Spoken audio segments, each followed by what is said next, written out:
All right, so we are back in the USSR, but I'm one of the few articles that is not about the USSR, but about the UK. The UK has decided to pass a law to tackle anonymous trolls, but like a lot of these laws, it seems to require that you do things that cannot be done. Online platforms would need to give users a way to verify their identity and to block unverified accounts. So you can only let people in when you know who those people are. And this goes all the way back. If Facebook has a real name policy, many online systems say you must know who you are, and this never works. There's a bunch of people that have to hide their identity, and there's a bunch of ways to fool them. So they just passed a law declaring that you will do it without considering whether it's possible or not. So it's the Britain's online safety bill. So anyway, we'll see what comes of this mess. I think it's still a proposal. It hasn't been approved yet, so maybe they can still fight it off. But their number one recommendation is you should use facial recognition because we know that'll fix everything. So it seems pretty. It seems very poorly thought out. Reminds me of those. This is yet another object lesson in why we need technical people on the policy making side of things. Yeah, it reminds me of the famous Australian firewall from 8 years ago. And the guy said, we'll just put up a firewall and block all the pornography, all the malware, and all the stolen content there. So do that and everything will be fine. Well, that sounds good, but there's nothing you could buy or build that would do that. Anyway. All right. So we're on to Kaitlyn, who has the Ukraine websites going down. Yeah. So as you might expect with what's going on with Russia and Ukraine, not only is there kinetic attacks going on, there are cyber attacks going on, which is kind of what we expected in a modern warfare environment, where you're not only attacking via traditional military methods, but you're also going in and attacking systems, websites, etc. And a bunch of and as a result, because of DDoS attacks, and apparently these hackers are using systems infected with malware in like Latvia and Lithuania, like sort of neighboring countries. So they're also accidentally involved in this conflict. I mean, they're already involved in the conflict since they're next door neighbors, but they're involuntarily involved in the conflict. So there's this great quote. So the Independent has an article, let's see, written by Swesta Sharma, who deserves a whole lot of credit because there's this great quote. So the author of the article asked the senior Ukrainian cyber defense official, Viktor Zorha, about the cyber attacks. And the senior official in Ukraine said, "Are you serious? With their ballistic missiles going down, why are you asking me about cyber attacks?" So there you go. That's your answer. So they have no sense of priority. Yeah, they have no sense of priority. Can't they tell that the cyber attacks are super important? Yeah. And yeah, so there's another article in The Wire that goes over sort of the same thing. Russia is sending a bunch of hackers to basically attack Ukraine's cyber facilities, and it's mostly just DDoS attacks against Ukraine and its defense ministry. So, yep. Well, that's everybody. Cyber attack is just considered another form of air attack to cover up an attack. It's standard operating procedure these days. It certainly is. And Liz says the financial services are on alert. Yeah, so this is actually kind of an interesting aspect to that. And this is something that I've seen people talking about a little bit too over the past couple of days, which is that a lot of these cyber insurance policies that corporations will purchase to help transfer the risk of getting hacked have an exclusionary clause for acts of war. So that's going to be very interesting because this whole thing definitely opens up more opportunity for attack, and these companies that are relying on their cybersecurity insurance that they've purchased may be out of luck. So it's going to be interesting to see what stories come out of this 3 to 6 months from now, or a year or two. Yep. All right. And Alan has got Russia's defenses. Yeah, speaking of the conflict, the attack by Russia on Ukraine, apparently many Russian websites, government websites, are now geofenced and inaccessible to anyone outside of Russia. They appear to have turned this on at about the time the attack started. And now these resources are giving 418 server errors, which is an odd injection of levity into the situation. 418 is the I'm a teapot HTTP response code. And they could have very easily accomplished the same thing using a different code, but apparently somebody in Russian internet infrastructure has a sense of humor about it. And so if you are outside of Russia and try to go to, say, the mil.ru website, which is the Russian military website, then you just get a 418 error.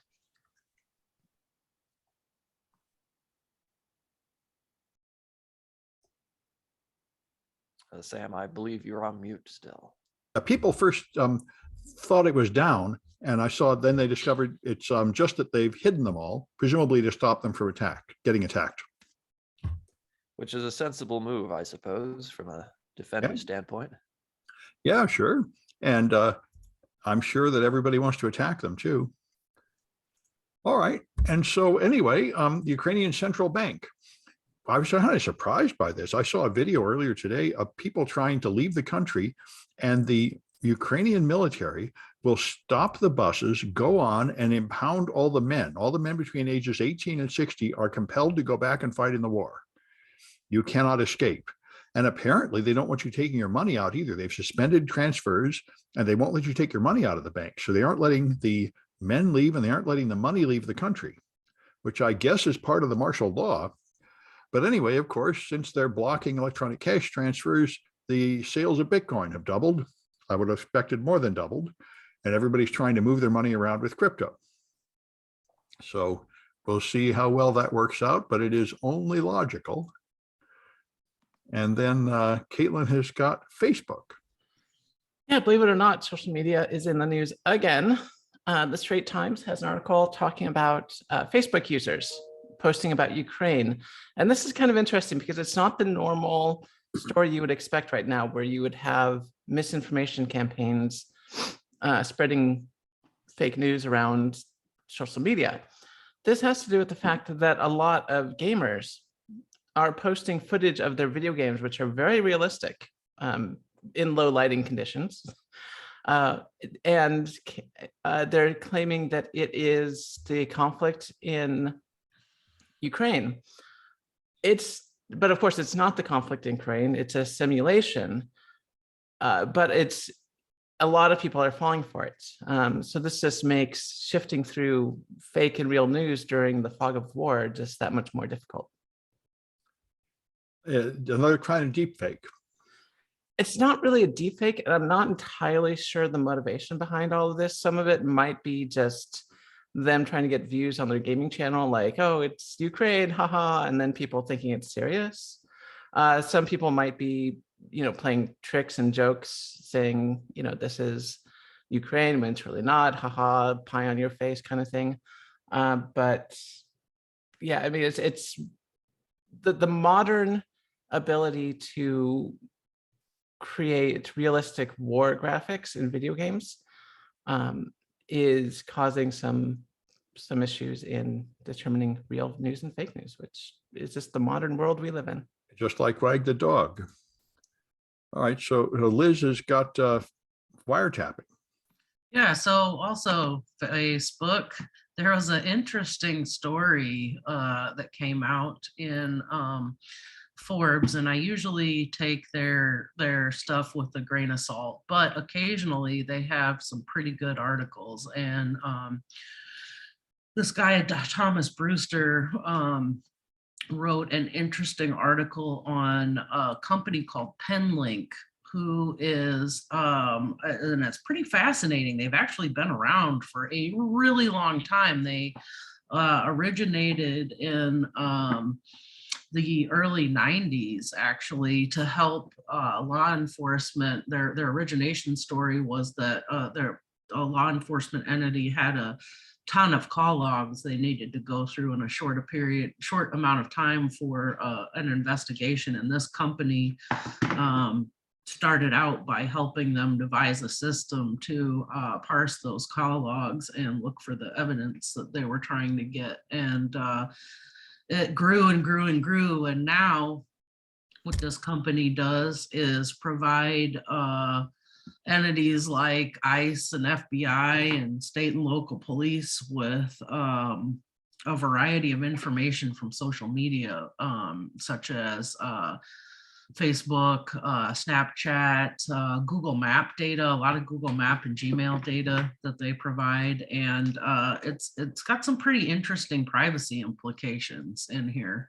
One of those being that usually when law enforcement has to eavesdrop on some communications as part of an investigation, they're required to notify all of the parties that were involved that they've been listened in on. I would think especially in a two-party state like California, but that hasn't been happening at all. So that's pretty interesting. It's not open source int? They're actually breaking into your account? A lot of this stuff is private data. Yeah. That does sound illegal. They need a search warrant or something.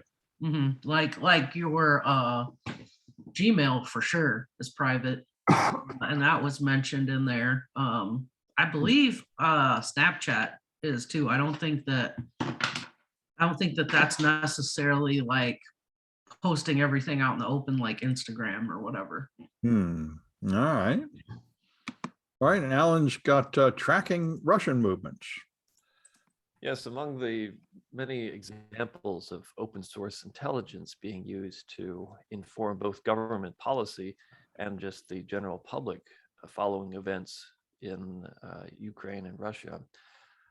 Dr. Jeffrey Lewis, who is a professor at the Middlebury Institute of International Studies in Monterey, California, posted an interesting thread with screenshots showing how starting at 3:15 a.m.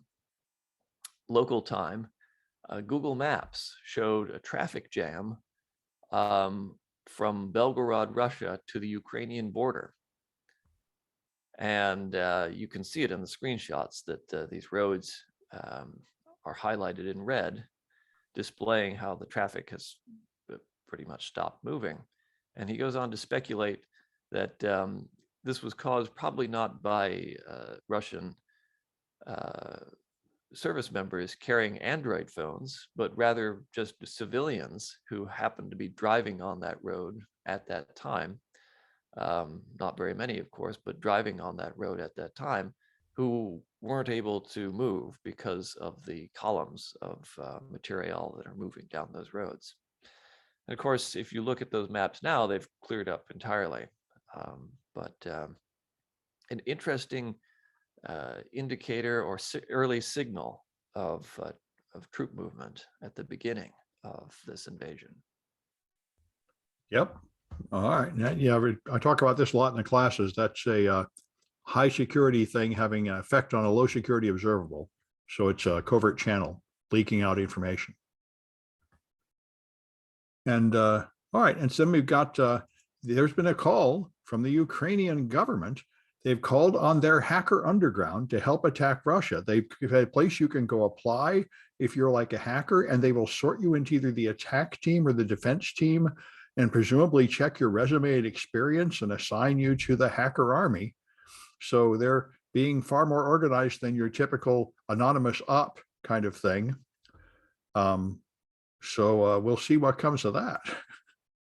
But that's like a fantasy of all the sort of punk, black hat hackers. Oh, one day I'll save the world by hacking into some government server. And apparently in Ukraine, you're getting a real chance to do that. All right, so Kaitlyn has got the stock market. Right, good news, war profiteers. CNBC has an article written by Lauren Feiner talking about the upside of the Russian invasion of Ukraine, which, I mean, is pretty disgusting. There's always an upside. There's always an upside. Yeah, sure. Yeah, people are living in fear of, losing their lives. People are dying left and right. World is chaos. We may go into World War III, but cybersecurity stocks are going up. I bet liquor stocks are going up too. Yeah, liquor stocks. Yeah, this is a great time to buy liquor stocks. Stocks in Northrop Grumman and stocks in Boeing and stocks in cybersecurity firms. So there you go. Yeah, that's the upside of war. You can profiteer off it. But yeah, so right now cybersecurity stocks are going way up, and it's because of the Russian-Ukrainian crisis right now. So a bunch of people are making mad money off this stuff, and I personally am kind of disgusted. But that's And by the way, anybody that is buying cybersecurity products now is totally not going to have them working in time to save them from this attack. Not in Ukraine. If you are no, I mean in America, in Latvia. Yeah, presumably it's Americans buying it or something to protect them from potential Russian attacks, I would think. And right now, Russia is really focused on Ukraine. So right now is a good time to beef up your defenses before Russia decides to, dedicate some resources to getting back at the Americans for those sanctions.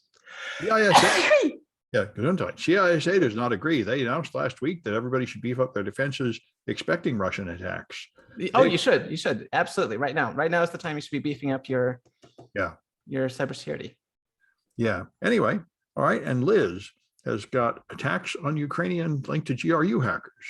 Yes, and also a CISA bulletin saying just that, what you're both saying. Now is the time, beef it up. Everyone should expect attacks, not just Ukrainians and Georgians. Everybody should be prepared to get hit hard right now, which would make sense. And the other article here is through the often awesome Bellingcat, which is a Dutch news outlet who often publishes some pretty awesome articles and exposés, published a fantastic breakdown 2 days ago on Wednesday about the attack on the Ukrainian government websites and some of the other attacks. And it's got a really interesting breakdown of the methodology that they've been using. A lot of watering hole attacks, fake, and they actually show some screen caps of the fake websites that they've been putting up and stuff, and tracked them down. Most of these websites are from, at the oldest, November or December. So all of this stuff was all planned out far in advance too. And they were really setting up the dominoes for this ahead of time.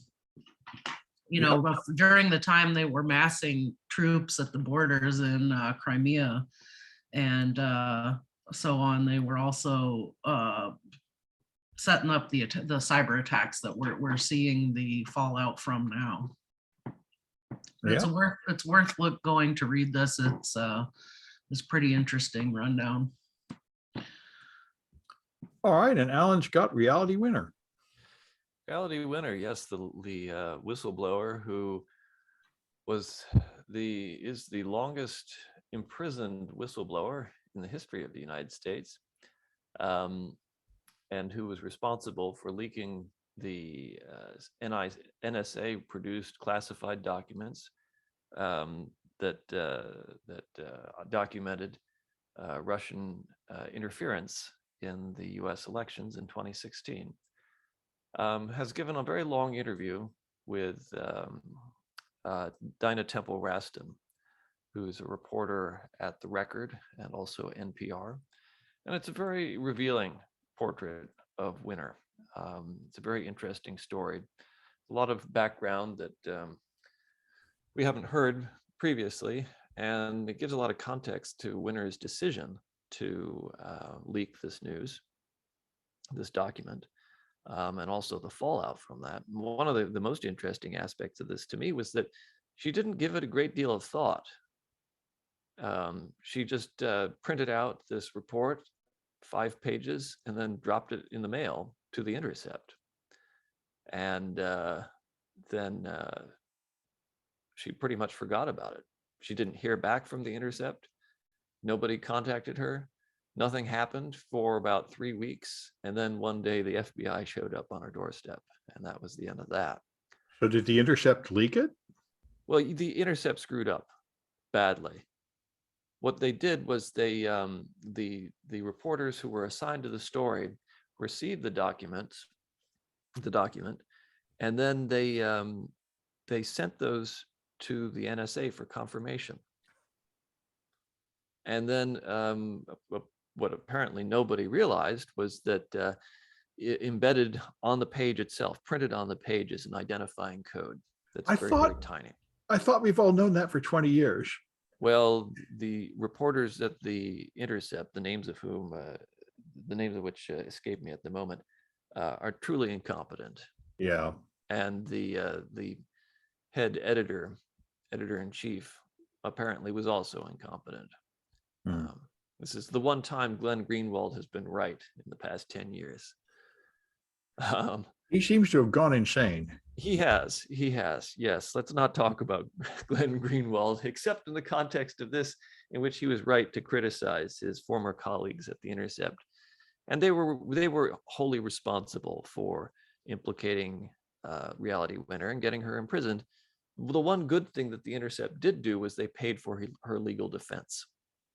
Which apparently didn't do her a lot of good. No, it did not. And she was forced to plead guilty to the charges. Yeah. But the interesting thing, another interesting aspect of the story was that this classified document had been known in certain circles and had been circulating for a week or a couple of weeks prior to Winner's printing it and sending it to the Intercept. And in fact, Winner said that in her office, which was staffed by a bunch of contractors, people were joking about and betting on when the document would leak. And Winner fully expected somebody to leak it much sooner than she had, but she was surprised that nobody had, and eventually decided to do it herself. Again, without giving it a great deal of forethought. So she should have placed bets. I mean, this is the whole point of insider trading. Yeah, she could have made a few dollars, I guess, betting against her colleagues there in the office. People just don't take advantage of these opportunities. Anyway, not the way they should, apparently. Yes. Did it ever cross your mind to leak the document in a more legal and safe way, like maybe, I don't know, going to a congressperson? Right. And that's another important part of this story, is that she never even considered it. She didn't know how the whistleblower program works. She had no idea that she could do this in a legal fashion. Is it legal to send it to a congressperson? It can be, yes, if they have the necessary clearances. Oh, well, yeah. Yeah, so technically, this is strictly technically speaking, Winner is not a whistleblower. And that's strictly because she did not go through the proper channels of releasing this document. Yeah, I found out the same thing when I found medical records in Louisiana. By telling the people handling the records, I was not a whistleblower. You're only a whistleblower if you go to the feds. Mm-hmm. The rules are strict. And I, like her, I didn't figure that out until too late. Anyway. Yeah. And it's a good thing you didn't have to do any prison time. Nope. These technicalities, and really this is what it is that these technicalities can be extremely damaging to the people who leak the information. Never mind the fact that there have been other very prominent whistleblowers who have not been prosecuted, or whose prosecutions amounted to nothing, like Deep Throat in the case of Watergate, or Daniel Ellsberg in the case of the Pentagon Papers. Ellsberg, of course, was prosecuted, but the prosecution collapsed because of malfeasance by the prosecutors and a very effective defense team. Yeah. And I guess we're going to need a whole lot more whistleblowers as the level of corruption in our society seems to be going up and up. It seems to be necessary, yes. All right. Well, that's it for this one. And it's Friday, so we'll be back on Tuesday.